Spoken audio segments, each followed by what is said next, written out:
Десятки свечей, аккуратно выложенное ими число 75 и надпись «Помним», как напоминание о том, что герои не умирают. На набережной у памятника неизвестному солдату накануне даты, ознаменовавшей начало Великой Отечественной войны, прошла акция «Свеча памяти».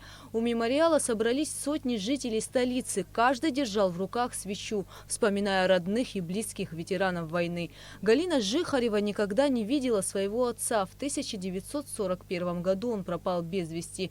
О судьбе солдата Красной Армии Ивана Шульги до сих пор ничего не известно. Мой отец был призванный в армию до войны.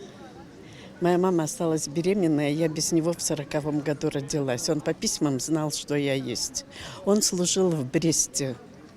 И началась война в 1941 году, а там была мясорубка.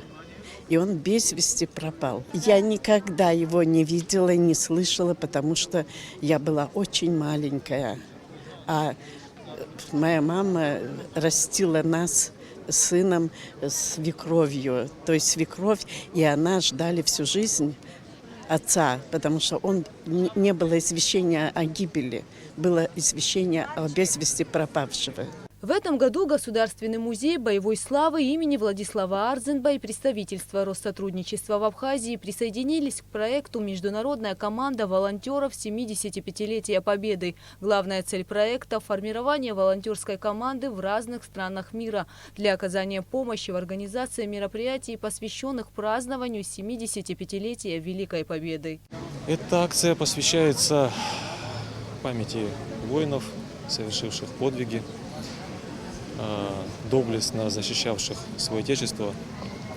И сегодня мы стараемся напомнить об этом и сделать так, чтобы эта память была жива. 22 июня в 4 часа утра 1941 года фашистская Германия вероломно, без объявления войны, напала на СССР.